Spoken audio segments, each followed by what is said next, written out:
अरे वो देखो, मेरा भाई अमित आया है। आओ अमित, मैं आपके लिए क्या कर सकता हूँ? पुनीत, तुम बताओ क्या चल रहा है।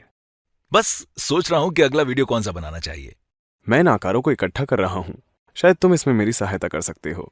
बताओ, मैं तुम्हारी किस प्रकार सहायता कर सकता हूँ? इन आकारों को देखो और मुझे बताओ मैं इन्हें कैसे वर्गीकृत यानी क्लासिफाई कर सकता हूँ।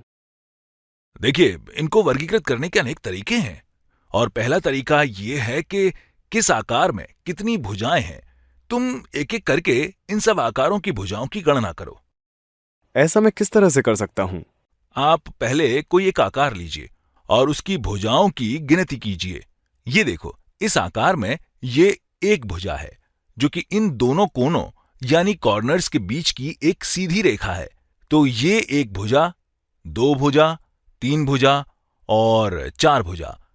इस आकार की चार भुजाएं यानी साइड्स हैं। ये तो ठीक है, लेकिन इस आकार के बारे में क्या ख्याल है? देखते हैं। इसमें भी वही पहले आकार की तरह ही एक, दो, तीन, चार भुजाएं हैं। और इसके बारे में क्या? यह तो मजेदार है। इस आकार में ना तो कोई भुजा है, ना कोई कोना, और यहां पर सीधे किनारे भी नहीं है। यह तो पूरी तरह वक्राकार यानी कर्व्ड है।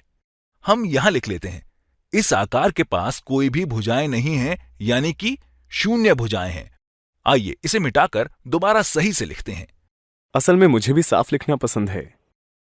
अब मैं यहां इस आकार के लिए शून्य भुजा और शून्य कोना लिख लेता हूं। मैं सभी आकारों के लिए ये लिख देता हूं। यहां चार भुजाएं हैं और हम इस आकार के कोने यानी कॉर्नर्स भी गिन सकते हैं। कोना यानी कि जहां दो भुजाएं मिलती हैं। तो यहां पर एक, दो, तीन, चार कोने यानी कॉर्नर्स हैं। इस आकार में भी चार भुजाएं हैं, जिन्हें हम पहले गिन चुके हैं। और इस आकार में एक, दो, तीन, चार कोने हैं। इसलिए असल में चार भुजाएं और चार कोने इन दोनों आकारों को दर्शाते हैं। और इस आकार में शून्य भुजा और शून्य कोना है। और इस हरी यानी ग्रीन आकार के बारे में भी बताओ। इसे भी देखते हैं। इसमें एक भुजा, दो भुजा, तीन भुजा और चार भुजा और एक, दो, तीन, चार कोने हैं। इसलिए ये आकार भी चार भुजाएं और चार कोने वाले उन पहले आकारों की तरह ही है। क्या इन सभी आकारों में चार भुजाएं और चार कोने हैं? नहीं नहीं, यहां देखो, इसमें शून्य भुजाएं और शून्य कोने हैं। और अब अंतिम यानी लास्ट आकृति को देखने से लगता है कि इसमें चार भुजाएं और चार कोने नहीं हैं। चलो गिनते हैं। इसमें एक भुजा, दो भुजा और तीन भुजाएं हैं। और यदि कोने गिनते हैं तो इसमें एक कोना, दो कोने और तीन कोने हैं। ओके, धन्यवाद अंकल। मैं हमेशा भूल जाता हूँ, आप मेरे अंकल हो या चचेरे भाई, लेकिन मैं आपको भाई ही कहूंगा। मुझे याद आ रहा है, मैंने एक किताब में आकारों को एक अलग तरीके से वर्गीकृत यानी क्लासिफाई करने के बारे में पढ़ा है। याद आया, मैं बराबर भुजाओं के आधार पर भी इन आकारों को वर्गीकृत कर सकता हूँ। तो बताओ, इनमें से किस आकार की सभी भुजाएं बराबर हैं? रुको, मैं देखता हूं।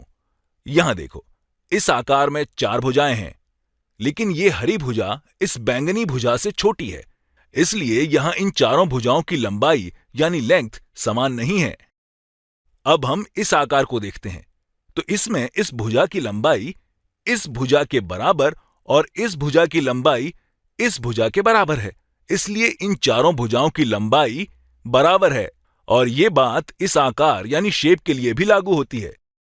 इस भुजा की लंबाई यहां इस भुजा के बराबर है और इसकी लंबाई इस भुजा के बराबर है, यानी कि चारों भुजाएं बराबर हैं।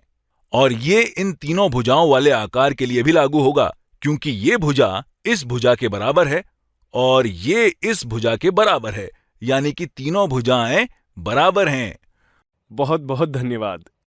अब मैं इन आकारों को वर्गीकृत यानी क्लासिफाई करने के लिए तैयार हूं। बहुत अच्छे, मैं खुश हूं कि तुम्हें इससे मदद मिलेगी।